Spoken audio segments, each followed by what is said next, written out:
Have you ever felt like you're standing in a deserted place? Maybe it's not a literal desert of sand and rock.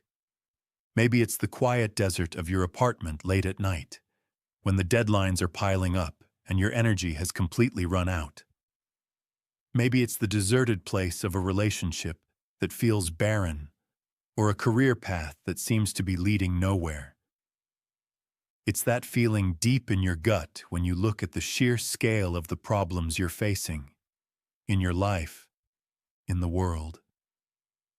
And then you look at your own resources and all you can think is, I'm not enough. I don't have enough. This feeling, this scarcity anxiety, it's become a hallmark of modern life. We are a generation that is hyper-aware of the world's needs and at the same time intensely aware of our own limitations. This creates a fertile ground for the kind of anxiety, stress, and even depression that so many of us are trying to navigate. We are actively seeking purpose and meaning, but often the advice we get feels hollow, like a temporary fix that doesn't touch the deeper issue. But what if there was a different way to look at that deserted place? What if the moments where we feel most depleted are actually the moments of our greatest potential? There's a story, an ancient one, that I believe offers a profound roadmap for exactly this feeling. And today, I want to explore it with you. We're going to be looking at this narrative not as a piece of unassailable dogma, but as a source of wisdom and a symbolic exploration of universal psychological journeys. The goal here is to forge meaning by creating a fusion of three powerful elements: timeless Bible stories, a contemporary sensibility that resonates with modern experiences, and the profound psychological insights of Carl Jung. This approach is for anyone who is spiritually curious, but may not adhere to or feel alienated by conventional religious dogma. It's about finding the universal truths that can help us live better, more integrated lives. The story comes from the Gospel of Luke. Jesus has been teaching and healing people all day, and now the day was drawing to a close. The crowd is huge, about 5,000 men, not even counting women and children, and they are in a deserted place here. Everyone is hungry. Everyone is tired. And his core team, the 12 disciples, come to him with a perfectly logical, responsible, and pragmatic solution. They say, dismiss the crowd so that they can go to the surrounding villages and farms and find lodging and provisions. Let's just pause on that for a moment. This is the voice of our own rational mind. It's the voice of our ego. In psychological terms, particularly through a Jungian lens, the ego is our center of conscious awareness. It's the part of us that manages daily life, makes plans, and assesses risk. It's deeply connected to our persona, which Jung described as the social mask or role we adopt to navigate the external world. The disciples are in full persona mode here. They are project managers trying to solve a logistical nightmare. Their solution is logical, and it's based on a clear-eyed assessment of the situation. Our resources are finite.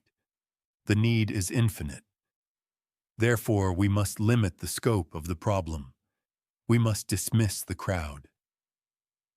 How many times has that been our own solution? When the demands of work, family, and our own well-being feel like a crowd of 5,000 hungry people, our rational ego says, dismiss something. Lower the expectations. Don't even try. It's the only sane thing to do. But then, Jesus says something that is, from a logistical standpoint, completely irrational. He looks at his overwhelmed team and says, you give them something to eat. You can imagine their reaction. A kind of stunned silence, maybe a bit of panic. They reply, 5 loaves and 2 fish are all we have. This is not an excuse. It's a fact. It's the ego, confronted with a demand that goes beyond its capacity, simply stating the observable truth of its own limitations. 5 small barley loaves, 2 little fish. In the face of thousands of hungry people, it is, effectively, nothing. This is the moment of crisis, but it's also the moment of opportunity. This is where the story ceases to be about a long-ago picnic and becomes a map of the human psyche. In the Jungian framework, our lives are a journey of individuation. Individuation is the lifelong psychological journey of becoming a distinct, indivisible unity or whole.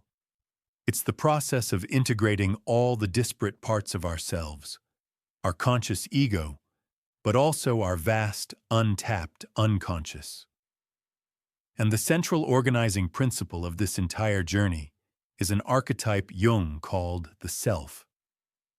The self is the central archetype of wholeness. It represents the totality of our psyche, and it's the voice within us that is always calling us toward greater integration and a more meaningful existence. In this story, Jesus' command, "You give them something to eat," can be seen as the call of the self to the conscious ego. The self doesn't deny the ego's reality. It doesn't say, "You're wrong, you have more than you think." It simply gives a command that forces the ego to look beyond its own resources. It's a challenge to participate in a reality larger than the one it can control. And what are the resources the ego has to offer? 5 loaves and 2 fish. This is so important. These represent our own humble, personal, and seemingly inadequate resources. It's that one creative idea you're too afraid to pursue because it feels too small. It's the limited amount of emotional energy you have to offer a friend in need. It's that little bit of hope you're clinging to in the middle of a depressive episode.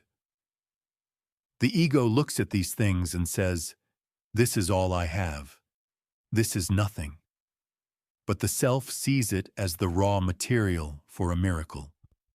And here is the crucial action of the entire story. Jesus takes the 5 loaves and 2 fish. He takes what the ego has to offer. And then he does 3 things. He looks up to heaven, he says the blessing, and he breaks them. Let's unpack this through our Jungian lens, because this is the formula for transformation. First, he looks up to heaven. This is a symbolic act of shifting perspective. The disciples, our ego, are looking horizontally at the crowd, at the scarcity, at the problem. Jesus, the self, looks vertically. He connects the immediate, tangible problem to a transcendent, organizing principle. For us, this means consciously shifting our focus from our limitations and anxieties to a higher value, a deeper purpose, or that quiet, intuitive inner voice that we so often ignore. It's the act of trusting that there is a larger pattern at play than the one we can see with our own eyes. Second, he says the blessing. This is the act of infusing our humble resources with meaning and love. When we take our small effort, writing the first page of a book, having that one difficult conversation, going for a 10-minute walk when we're feeling down, and we bless it, we recognize its intrinsic worth. We treat it not as a pathetic, inadequate gesture, but as a sacred offering. We stop judging our effort and start honoring it. Third, and this is perhaps the most vital step, he breaks them. This is a beautiful paradox. To become more, the resources must first be broken. The ego wants to hold on, to preserve its limited resources in their current form. It wants to keep the loaves whole. But the self knows that wholeness comes through brokenness. The breaking represents the dissolution of the ego's rigid control. It's the surrender of our neat and tidy plans, our insistence that we know best. It's in this breaking that the potential for infinite multiplication is released. This is the integration of opposites. The small thing is broken to serve the large thing. The finite is shattered to reveal the infinite. Only after this process of looking up, blessing, and breaking does he give the food back to the disciples, back to the ego, to distribute. And this is another key point. The self doesn't magically solve the problem without our participation. It works through us. The disciples are still the ones doing the work of handing out the food. But now, they are no longer operating from their own limited supply. They have become conduits for an abundance that flows from a deeper source. The story ends with one of the most beautiful images of abundance in all of Western literature. They all ate and were satisfied, and when the leftover fragments were picked up, they filled 12 wicker baskets. This isn't just about everyone getting enough to eat. This is about the outcome of true psychological integration. When the conscious ego courageously offers up its limited resources to the wisdom of the self, the result is not just sufficiency, it is overwhelming, overflowing abundance. The 12 baskets of leftovers represent the surplus of new psychic energy, new creativity, new hope, and new potential that becomes available to us when we align ourselves with our deeper purpose. It's the tangible proof that the logic of the self operates on a completely different principle than the scarcity logic of the fearful ego. So what does this ancient story, viewed through this modern psychological lens, offer us today in our own deserted places? It offers a powerful path toward healing and self-acceptance. It tells us that our feelings of inadequacy are not a sign that we are doomed to fail, but rather an invitation to engage in a deeper process. It gives us a practical model for what to do when we feel overwhelmed and depleted. First, acknowledge your resources no matter how small. Look at your 5 loaves and 2 fish. Don't dismiss them. What do you have right now? A bit of time? One good idea? A sliver of courage? A single friendship? Honor that. That is your sacred offering. Second, shift your perspective. Look up. Connect your small effort to a larger meaning. Why are you doing this? Is it for love? For truth? For healing? For creativity? For service? Infuse your small act with a great purpose. Bless it. Third, be willing to break it. Be willing to let go of your ego's control. Share your idea before it's perfect. Offer your limited energy without knowing if it will be enough. Surrender your need to have it all figured out. This act of courageous surrender is what allows the miracle to happen.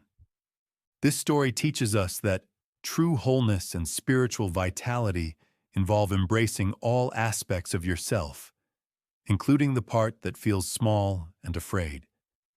It reframes our struggles not as failures, but as the raw material for our own individuation journey.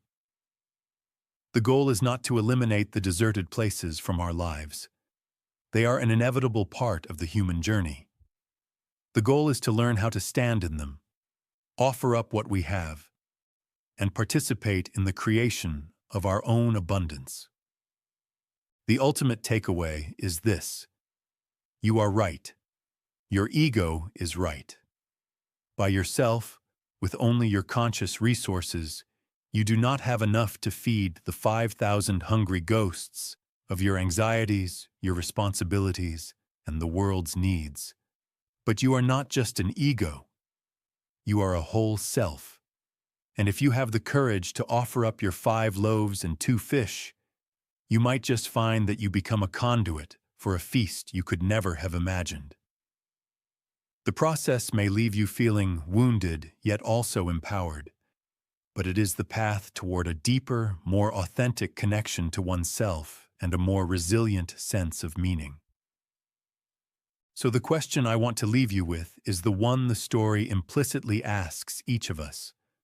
What are your 5 loaves and 2 fish? And are you willing to see what happens when you offer them up?